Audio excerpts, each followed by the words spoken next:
किशन एक गरीब लड़का था और एक छोटे से गांव में रहता था। उसके पिताजी नहीं थे। वो बचपन से ही मेहनत मजदूरी करता था और साथ ही साथ पढ़ता भी था। एक दिन वो एक जंगल से गुजर रहा था। अचानक उसकी नज़र वहां पर लगे हुए एक जामुन के पेड़ पर पड़ती है। वो जामुन का पेड़ पूरी तरह जामुन से लदा हुआ था। अरे वाह, जामुन का पेड़। और इस पर तो इतने सारे जामुन आए हुए हैं। क्यों ना मैं ये जामुन तोड़कर बाजार में बेचूं। वैसे भी कई दिनों से कोई काम नहीं मिला है, इसीलिए सारे पैसे भी खत्म होने को आए हैं। और आज माँ की दवाई भी लेकर जानी थी। हाँ, मैं यही करता हूँ। मैं जल्दी से जामुन तोड़ लेता हूँ। वो अपने सर पर बांधे हुए गमछे को उतार लेता है, उसे जमीन पर फैला देता है। फिर जामुन के पेड़ पर चढ़कर वो टहनियों को हिलाने लगता है। जामुन टूट टूट कर नीचे गिर जाते हैं। फिर वो सारे जामुन चुगकर अपने गमछे में जमा कर लेता है और जाते जाते जामुन के पेड़ से कहता है। तुम्हारा बहुत बहुत धन्यवाद जामुन के पेड़। अगर मेरे चढ़ने या टहनियों को हिलाने से तुम्हें कोई तकलीफ हुई हो तो उसके लिए मुझे माफ करना। क्या पता आज इन जामुन को बेचने से मुझे इतने पैसे मिल जाएं कि मैं अपनी माँ की दवाई और घर का राशन ले जा पाऊं। किशन वहां से चल देता है और एक छोटे से बाजार में जाकर खड़ा हो जाता है।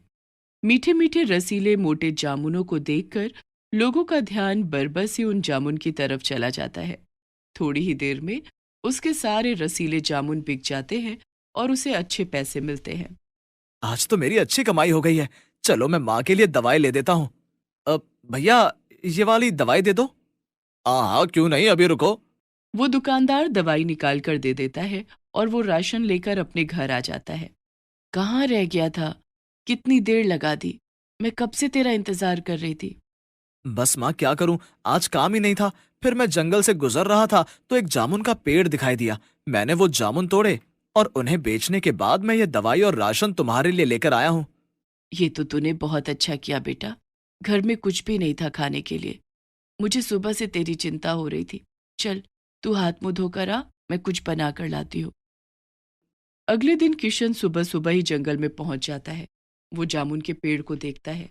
वो आज भी पूरी तरह जामुन से लदा हुआ था। उसे बड़ी हैरानी होती है क्योंकि कल उसने काफी मात्रा में जामुन तोड़ लिए थे। वो आज फिर जामुन तोड़ता है। उन्हें जमा करने के बाद जब वो उन्हें उठाता है और पेड़ को धन्यवाद देता है और माफी मांगता है, तभी पेड़ से आवाज आती है। किशन, मैं एक जादुई जामुन का पेड़ हूँ और तुम बहुत ही अच्छे इंसान हो। तुम मुझसे जामुन तोड़ने के बाद मुझे धन्यवाद देते हो और फिर मेरी तकलीफ को समझते हुए मुझसे माफी भी मांगते हो। तुम्हारा दिल बहुत अच्छा है। मैं तुम्हें एक फायदे की बात बताना चाहता हूँ। पहले तो एक पेड़ को बोलता हुआ देखकर किशन थोड़ा घबरा जाता है। फिर वो उस पेड़ की बात को ध्यान से सुनता है।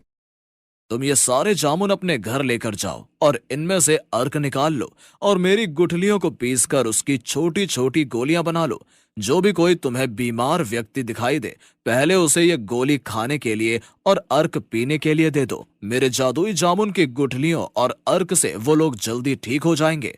इस तरह तुम्हारा काम निकल पड़ेगा और सब ठीक होने लग जाएगा। क्या सचमुच में लोग इस बात पर यकीन करेंगे? हाँ हाँ, जरूर करेंगे। लेकिन किसी को यह बताने की जरूरत नहीं है कि ये जादुई जामुन का कमाल है। जब वो लोग तुम्हारी दवाई से ठीक हो जाएंगे, उन लोगों को खुद ही भरोसा हो जाएगा। तुम बहुत अच्छे जामुन के पेड़ हो। तुम्हारा बहुत बहुत धन्यवाद। मैं इन जामुन को अपने घर लेकर जा रहा हूँ। किशन सारे जामुन घर लेकर आ जाता है। फिर वो अपनी माँ की सहायता से उन जामुन का अर्क अलग करता है और गुठलियों को सुखाकर उनके पाउडर से गोलियां बना लेता है। सबसे पहले वो अपनी माँ को ही वो दोनों चीजें देता है। अरे वाह किशन, ये तो सचमुच में जादुई दवाई है। अब मेरे हाथ पैरों में बिल्कुल भी दर्द नहीं है। ये देखो, मैं कितने अच्छे से चल पा रही हूँ। बेटा तुम यही काम करना। देखना, धीरे धीरे सबके दुख दर्द दूर होंगे, तो फिर हमारे दिन भी अच्छे हो जाएंगे। किशन उस जादुई जामुन की गुठली की बनी हुई दवाई और अर्क को बड़े ही कम दामों में लोगों को देता है। धीरे धीरे गांव के सभी लोग उसकी दवाई खाने से ठीक होने लगे। अब तो किशन को बहुत सारी दुआएं मिलती और पैसे भी। अब उसके घर में धीरे धीरे किसी चीज की कमी नहीं रही थी। हफ्ते में एक बार वो जामुन के पेड़ के पास जाता और उससे उसके जामुन मांगता। जादुई जामुन का पेड़ अपनी टहनियों को हिलाता और ढेर सारी जामुन वहां जमीन पर गिर जाती। किशन उन्हें उठाता और पेड़ को धन्यवाद देकर चला जाता। वहीं दूसरे गांव में एक सेठ के यहाँ एक बड़ा हादसा हो जाता है। उसकी बेटी चाय बनाते हुए बुरी तरह जल जाती है। घर वाले उसे जला हुआ देखकर बड़ा परेशान थे। नीम हकीम हर जगह की दवा उसकी करा चुके थे, लेकिन कोई भी उसके चेहरे और हाथों को ठीक नहीं कर पा रहा था। तभी किशन के गांव का एक आदमी उनके पास किसी काम से जाता है, और जब उन्हें उनकी बेटी की परेशानी का पता चलता है। अरे सेठ जी, बिल्कुल भी घबराने की जरूरत नहीं है। हमारे गांव का किशन ऐसी जादुई दवाई देता है कि बस एक दो बारी के इस्तेमाल से ही आदमी पूरी तरह ठीक हो जाता है। मेरी बात मानो, अपनी बिटिया को वहीं दिखाकर आओ। सचमुच में अगर मेरी बेटी को उसकी दवाइयां लग गईं और मेरी बेटी सही हो गई, तो मैं वादा करता हूँ कि मैं उसका घर धन से भर दूंगा। फिर क्या सोच रहे हो? चलो जी, हम अभी मोहिनी को लेकर किशन के पास जाते हैं। मोहिनी अपने चेहरे को हर समय दुपट्टे से ढक कर रखती थी। उसे अब लोगों से मिलने जुलने में बिल्कुल भी दिलचस्पी नहीं थी। जो कोई भी उसके झुलसे हुए चेहरे को देखता, तो उसके मुंह से एक बार को चीख निकल ही जाती। जब मोहिनी को ये बात पता चलती है, तो वो खुश तो होती है, लेकिन फिर उदास हो जाती है। माँ, मैं तो थक गई हूँ। कभी इस डॉक्टर के पास जाओ, कभी उस वैद्य के पास जाओ, लेकिन होता कुछ भी नहीं है। मुझे मेरे हाल पर छोड़ दो, मुझे नहीं जाना कहीं पर भी। बेटा, उस आदमी ने कहा है कि उस गांव के किशन के हाथ में बहुत ही शफा है। उसके हाथ की दवाइयां इंसानों को जल्दी ठीक कर देती हैं। मैं मानती हूँ हम बहुत जगह घूमे हैं, लेकिन अपनी माँ के कहने से बस एक बार तू मेरे साथ चल तो सही। अगले दिन मोहिनी को लेकर किशन के गांव आ जाते हैं। एक आदमी से किशन का पता पूछते हैं। वो आदमी उन्हें घर तक छोड़कर जाता है। आइए आइए, बैठिए, बताइए क्या हुआ है। ये हमारी बेटी मोहिनी है। इसका चेहरा चाय बनाते वक्त बुरी तरह जल गया। चाय पूरी तरह इसके चेहरे और हाथ पर गिर गई, जिससे इसका चेहरा झुलस गया है। बहुत इलाज कराया, लेकिन कोई फर्क नहीं पड़ा। तभी हमें किसी ने बताया कि तुम्हारे पास जादुई दवाई है। अगर आप इसी तरह दुपट्टे को लपेटे बैठी रहेंगी, तो मैं कैसे देख पाऊंगा कि आपका चेहरा कितना जला है तथा आपको क्या दवाई देनी है। नहीं, मैं अपना दुपट्टा नहीं उतारूंगी। बस बाबा ने बता दिया ना मैं कितना जली हुई हूँ। जो भी मेरा जला चेहरा देखता है वो डर जाता है।